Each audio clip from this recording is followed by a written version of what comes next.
चलिए आज की इस वीडियो में हम अपने विद्यार्थियों को, जो कि कक्षा एकादश के विद्यार्थी हैं, अच्छे विद्यार्थी हैं, अपने इन विद्यार्थियों को हम आज पढ़ाने के लिए जा रहे हैं रसायन विज्ञान की क्लास। जिसमें रसायन विज्ञान की क्लास में आज जो टॉपिक चलने वाला है प्रकरण के रूप में, वो है बहुरूपता। क्या है? बहुरूपता हमारा टॉपिक है, जिसको हम पॉलीमॉर्फिज्म बोलते हैं। ये POLY बनाना है यहाँ, पॉलीमॉर्फिज्म, ठीक है ना। अब बहुरूपता क्या होता है, नाम से ही अपने आप को आइडेंटिफाई कर रहा है। मतलब बहुरूपी मतलब जिसके बहुत से भौतिक रूप होते हैं, या क्या कहें, भौतिक अवस्था एक होती है परंतु रूप अलग अलग इसके होते हैं, उनको हम कहते हैं बहुरूपता। भौतिक रूप अलग होते हैं लेकिन अवस्था जो होती है वो एक ही होती है, ठीक है ना। देखिए अब आप लोग क्या कह सकते हैं, ध्यान से पढ़ेंगे। जब कोई पदार्थ एक ही भौतिक अवस्था में एक से अधिक क्रिस्टलीय रूपों में पाया जाता है, भाई भौतिक अवस्था एक हो गई और क्रिस्टलीय रूप अलग अलग हो गए, तो यह गुण बहुरूपता कहलाता है। तथा ये भिन्न भिन्न रूपों में पाए जाते हैं, इसीलिए बहुरूपी कहलाते हैं। क्या कहलाते हैं? बहुरूपी। मतलब एक ही भौतिक अवस्था में, ठीक है ना, ये इसका कोड हो गया। एक ही भौतिक अवस्था में और भिन्न क्रिस्टलीय रूपों में, ठीक है ना। सॉरी, ये पेन चल नहीं रहा है, हम दूसरा पेन उठा लेते हैं अभी। तो हम क्या कहेंगे कि इसका कोड बन गया बहुरूपता का, कि भौतिक अवस्था तो एक होती है लेकिन जो क्रिस्टलीय रूप होते हैं वो भिन्न भिन्न होते हैं इनके, ठीक है ना। फॉर एग्जांपल में देखिए क्या कहा, फॉर एग्जांपल में ZnS मतलब जिंक सल्फाइड। जिंक सल्फाइड जो है बनाता है जिंक, ब्लेंडी भी इसका ही बनता है और वुडजाइट भी इसी का ही बनता है। वुडजाइट बनाना है इसको, वुडजाइट, ठीक है जी। इसी प्रकार आप CuCO3 को देखते हैं, CuCO3 का आप अरेगोनाइट बनाते हैं। क्या बनाते हैं?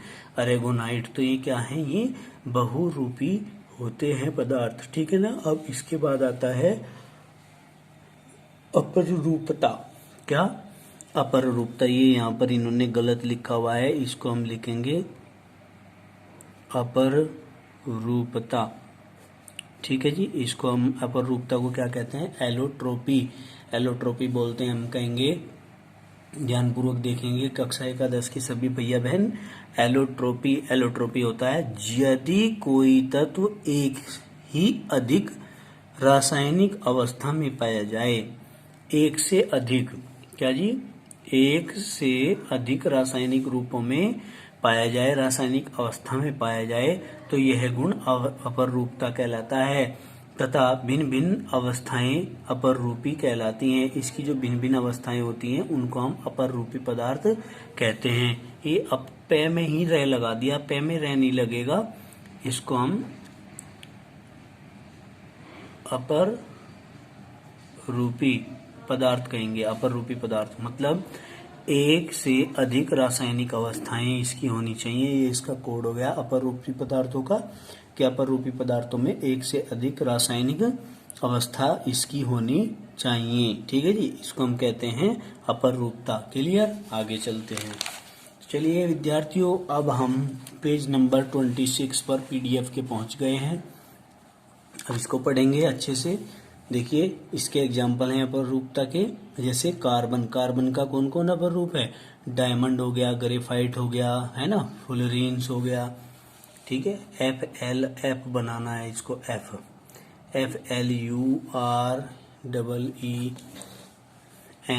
फ्लोरेंस, ठीक है जी। लैम्प ब्लैक हो गया। ये सब जो हैं ये कार्बन के अपर रूप हैं। इसके बाद आता है फास्फोरस। फास्फोरस को हम कहेंगे लाल फास्फोरस, सफेद फास्फोरस, काला फास्फोरस, है ना। सुर्ख लाल, खे बना देना इसको, खे, सुर्ख लाल, बैंगनी फास्फोरस। तो ये सब फास्फोरस के ही अपर रूप हैं। ऑक्सीजन का O2, O3 होते हैं अपर रूप। क्लियर? अब इसके बाद आता है समाकृतिकता। क्या आता है? समाकृतिकता। ओ सॉरी, दोबारा से फिर हम अपनी उसी अवस्था में आ गए हैं, जल्दी ही लौट चुके हैं।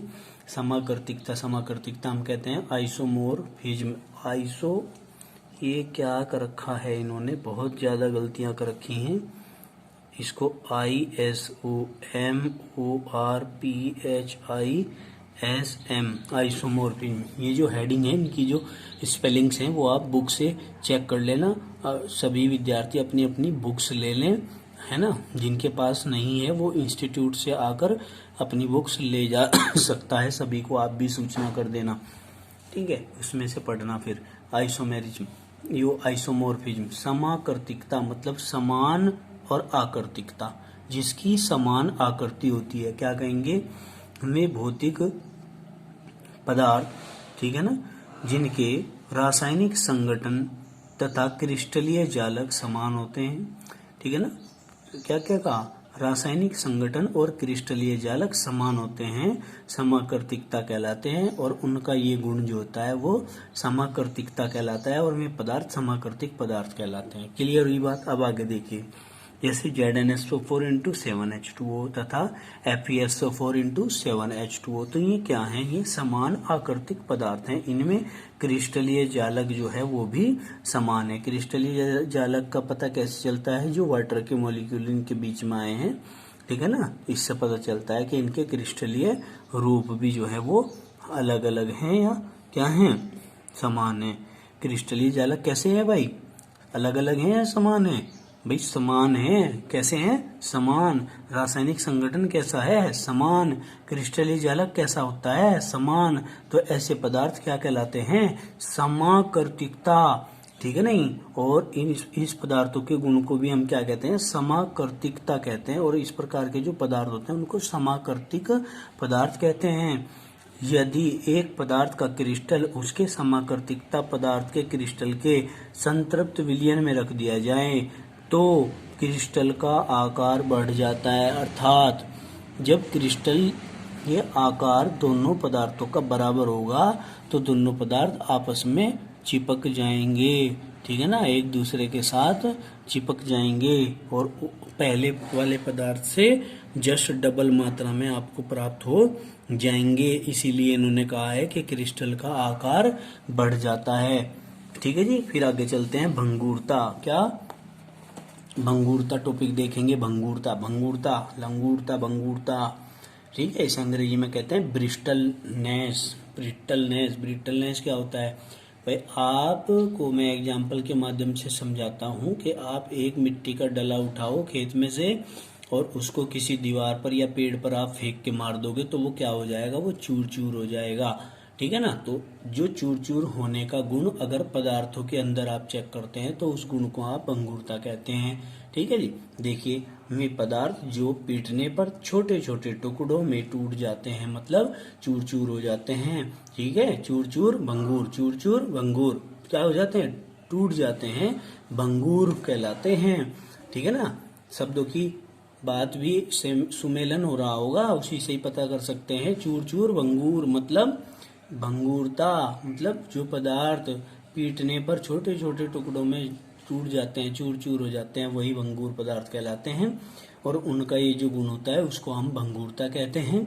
जैसे सल्फर कोक आदि, क्या क्या, सल्फर कोक आदि। फिर इसके बाद आगे चलते हैं, हम तन्यता पढ़ेंगे। तन्यता में क्या कहा है, डक्टिलिटी बोलते हैं इसको। हम कहेंगे ठोसों का वह गुण जिसके कारण उनके तार खींचे जा सकते हैं। तन्यता, तन्यता होती है डक्टिलिटी, जिसको खींचने का गुण कहते हैं। हमने कहा ठोसों के अंदर एक गुण ऐसा होता है कि हम उस गुण के कारण ठोस को काफी हद तक खींच सकते हैं, उसके तार के जैसे टुकड़े बना सकते हैं, तार बना सकते हैं, है ना, इस प्रकार के सरिये बना सकते हैं। तो इस प्रकार के गुण को पदार्थों के हम कहते हैं तन्यता। क्या कहते हैं, तन्यता। प्लेटिनम में सबसे अधिक तन्यता का गुण पाया जाता है। इसके अतिरिक्त टंगस्टन हुआ, सिल्वर हुआ, गोल्ड हुआ, कॉपर हुआ, है ना, इन सब में जो होता है तन्यता का गुण होता है। इसीलिए ये सब धातु हैं। क्यों, क्योंकि तन्यता, आघातवर्धनीयता, है ना, ये सब गुण जो होते हैं, ये सब गुण धातुओं के होते हैं। किसके होते हैं, धातुओं के। अब देखिए आघातवर्धनीयता।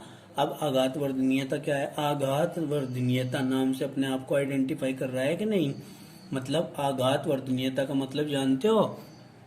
आघात वर्धनीयता का मतलब जानते हो? मतलब चोट मारकर किसी भी पदार्थ को फैलाना, बढ़ाना, वर्धनीय, वर्धन करना, मतलब चोट मारकर जो पदार्थ फैलते हैं पतली शीट में परिवर्तित किए जा सकते हैं, क्या कहलाते हैं? आघात वर्धनीय पदार्थ कहलाते हैं।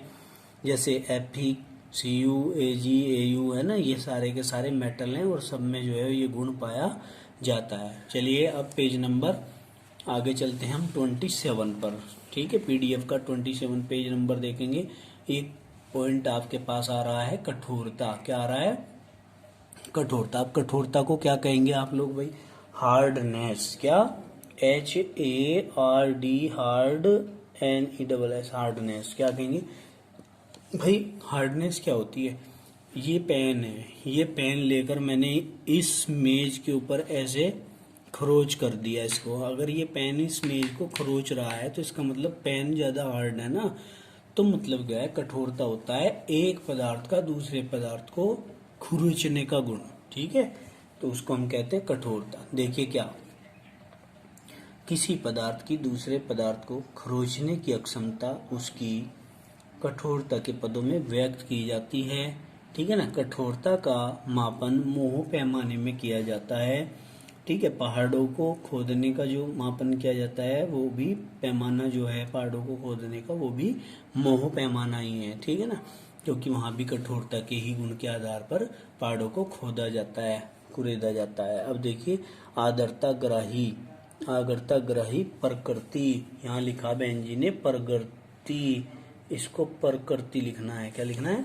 प्रकृति। आर्द्रता ग्राही प्रकृति। Hygroscopic, hygro SCOPIC, स्कोपिक।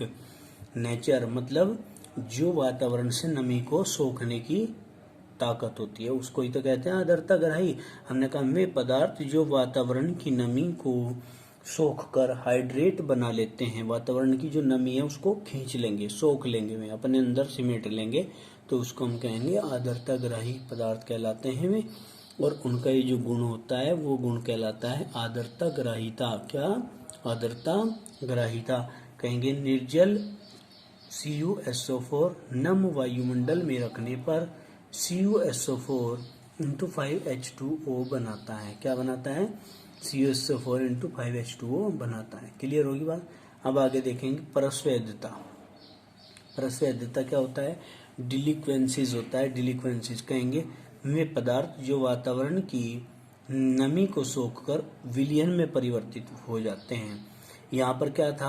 आर्द्रता ग्राही में वातावरण की नमी को सोख तो रहे थे, वे हाइड्रेट बना रहे थे। क्या बना रहे थे? हाइड्रेट। यहाँ पर क्या है? यहाँ भी सेम कंडीशन है, वातावरण की नमी को सोखते तो हैं लेकिन विलयन बना लेते हैं। तो अगर सोख करके हाइड्रेट बनाते हैं तो आर्द्रता ग्राही पदार्थ हैं। अगर वातावरण की नमी को सोख करके विलयन बनाते हैं तो हम उसको परस्वैधता कहते हैं। क्या कहते हैं? परस्वैधता। देखिए NaOH, KOH, CaCl2, MgCl2, ये सारे के सारे क्या हैं? परस्वैध पदार्थ हैं। कैसे? परस्वैध पदार्थ हैं। बताओ जी, इतनी बात समझ में आई क्या? अब देखो उत्फुल्लन, उनके एग्जाम्पल ये दिए हुए हैं यहाँ पर। ठीक है, उत्फुल्लन, उत्फुल्लन को क्या कहते हैं बताओ?